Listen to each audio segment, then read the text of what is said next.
So it seems to me like we just had the shortest recession ever. At least Recession? Which recession? No, seriously.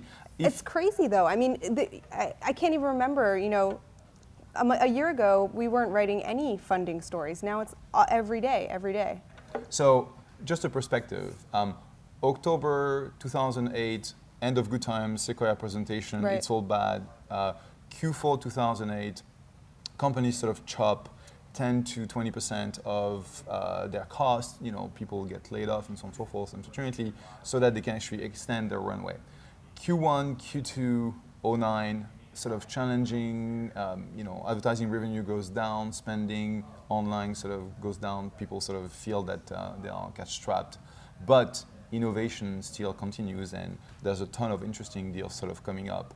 Most of them being actually businesses. So people saying, okay, fine, I understand that, you know, to get my startup off the ground, I need to demonstrate that there is value, that I have potential customers, and that it will actually pay for something. So there was a little bit of a higher bar, even if it was self-instituted. And so, as investors, there is a rule which is you never get out of the market. You never try and time your investment. You never invest in good times and stop investing in bad times, because by definition, a lot of interesting companies, and you guys wrote about that at that time, a lot of companies have been sort of created in counter-cyclical down market, down markets. And you sped up your investments in the last couple of years, given that you had a fund. And you know, I just saw this sort of constant flow of interesting opportunities, and if I feel that it's an interesting opportunity, I will essentially invest. And so in 2009, if I look at the vintage, I ended up doing 14 new investments, which is pretty active. I ended up selling 3 companies.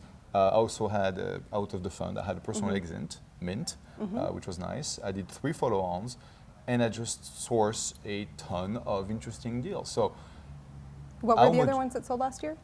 So the 3 were Dance Jam, Olo, and Mixer Labs to Twitter. So I'm now an investor in Twitter. Right. At the end of last year. At the end of last year for the Geo API. It's a really interesting infrastructure. And so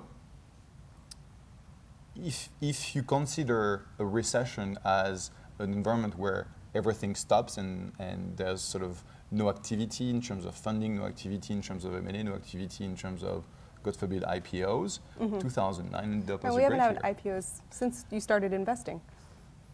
Well, we've had, right? If you look at Have you? Oh, no, I haven't had, no IPOs. Only I've had $300 million worth of trade sales, but no IPOs. Yet. Okay, yet. All right. How is okay, we were talking about the recession, so now we're not in a recession, it's clear. We're no longer in a recession. It's been the shortest recession ever. So. Tell us about how frothy it is right now.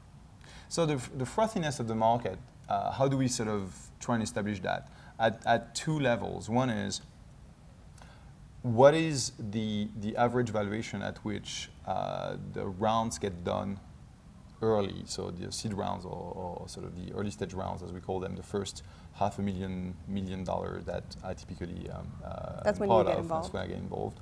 And how competitive are the rounds that follow that initial round, which would be sort of the Series A, Series B, however you call it, which is the $5 to $7 million round that will typically get the company to another level of scale. And I can tell you that... And you usually participate in the Series A? No, because, well, I will do selectively, but because of the size of my fund, 15, my average investment is 100 to 500, typically in the 200 to 50 range. And for me, being part of a $5 million round means that, you know, the amount of ownership I would get at that time doesn't really sort of make sense. Yeah.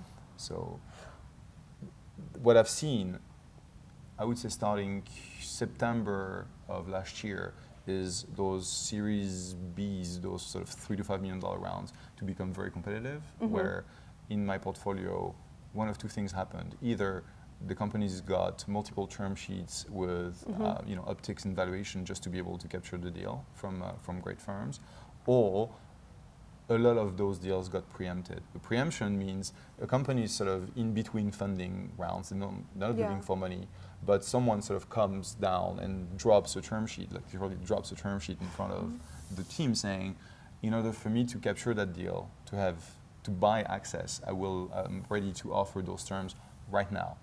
And typically, they will sort of pay up a valuation which is almost the valuation that the company would be worth maybe 6 months later. At So that a nice time. premium. So sort of nice. It's sort of a no-brainer. So Yeah. the way So to do your think about companies usually take that? if it's interesting enough, sure.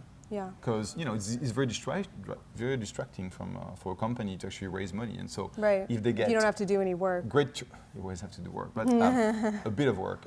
If you can get great terms from great investors, Yeah. it sort of makes sense. What about the competition at your level when you're trying to get in an angel round? I mean, is it pretty easy for you to get in? And also, have you seen a change in the amount of those rounds? It seems like they're higher and higher, closer and closer to $1 million now, at least. If it was closer to $1 million, I wouldn't be worried. I've actually seen quite a few of those pseudo seed rounds being like 2 million, 2.5, which is basically a Series A. And so, the seed is a new Series A kind of thing. So there's really 3 aspects. One is competition. Typically, the early stage isn't competitive per se. There is like a bit of friction sometimes. You can't get everyone in because there is actually a lot of people trying to get in those deals.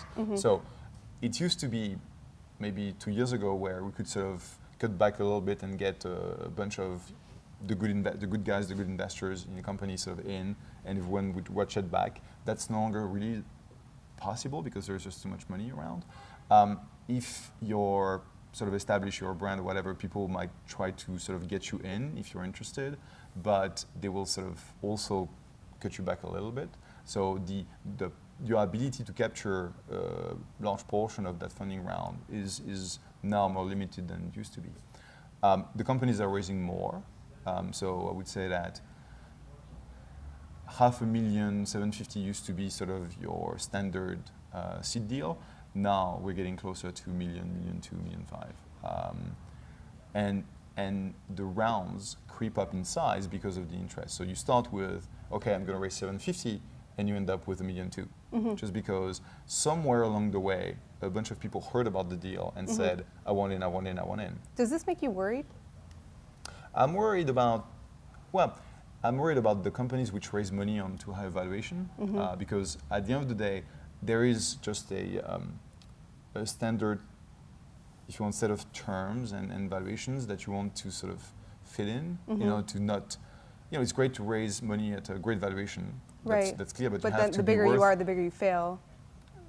You have to sort of grow into it and make sure that if you're on a super high growth trajectory, the next round is sort of compatible with whatever valuation you get. And if people are sort of comfortable to offer you, double the valuation that you would be otherwise, command in a standard market, good for you, but make sure that there isn't a downside risk on that, and make sure you don't raise too much money, because if you raising too much money is actually a risk for a startup. You want to raise the right amount of money, because when you raise money, you actually spend it. It's crazy, but it's true. And so the other is, at the end of the day, the market can sustain 1 or 2 or 3 competitors in a given market, not 20. Yeah. And if you see too many knockoffs or too many lookalikes being funded, that's an issue because it creates a dilution in the market, creates noise.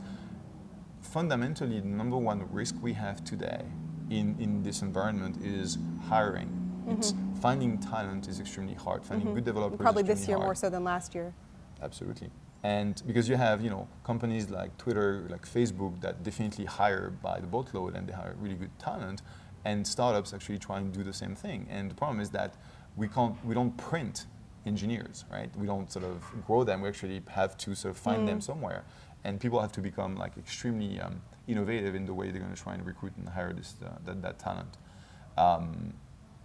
I'm concerned about the dilution of talent that we see because too many companies, I'm not saying too many, but because a lot of companies get funded on premises which, sometimes I'm just questioning. Yeah, well, it might be the shortest boom ever after the shortest recession ever then.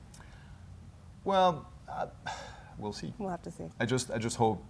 Fundamentally, there's a lot of good things happening right now in the market where a lot of the building blocks of commerce and local and everything that it's taken years to get there is finally sort of getting into place. And so I hope that we don't boom too much or too hard.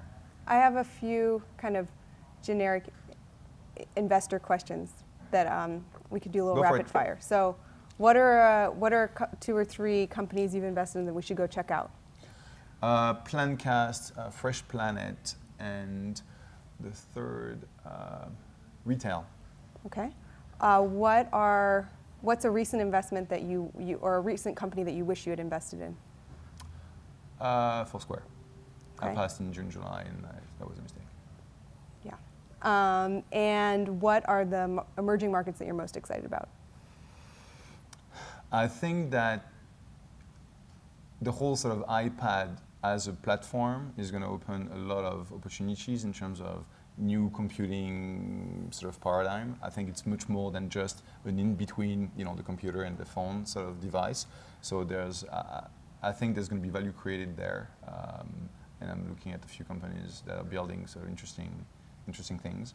The whole geolocation clearly is exploding. It's not so much a question of how Foursquare and Gowalla sort of grow, but it's just the infrastructure which is being built. Right. But do you really want to be at the seed stage of a location company now when it's already so hyped? Well, so I guess the question is, Are you there looking at the new trends or are you looking at what I'm actually looking at investing in? Well, I'm saying what's next, and that seems like Okay, location what's is next? already fully here, at least in terms No. of excitement. I think No, well, you the, think the excitement is here, but I think that there's still sort of quite a bit of work to be done. work to be done in terms of infrastructure, in terms of there's a lot of things which still need to be sort of geo-enabled. Sure. And so it's like one of the angles, one of the components that each and every business now, each and every application, each and every business will consider adding. The same way that social was, Right. if you're not social as an application 2 years ago, you were like, which Right, century you are need that layer. You need that layer. So, and as you sort of have this ground availability of geolocation information across multiple types of applications, then, and that sort of leads me to my next trend, which is sort of big data. And big data is we just capture, we just generate, we just have tons of data points across services, metrics, and so on and so forth that we don't really know how to handle. And Yeah. there will be sort of opportunities. That's the sign to, of an emerging trend, right? When you can use a word and everyone loves it, but they don't know exactly what it Yeah. means. And so I'm starting to look at some of those opportunities, not clear exactly what form or shape that's gonna take, but there is actually a lot of companies trying to offer their own service or implementation, whether it's the storage level, whether it's the analysis level, whether it's manipulation. There are things which are happening there which are interesting. Great. Well, we look forward to hearing about them once you do will invest. on Twitter. All right. Thanks a lot, Jeff. Thank you, Liz.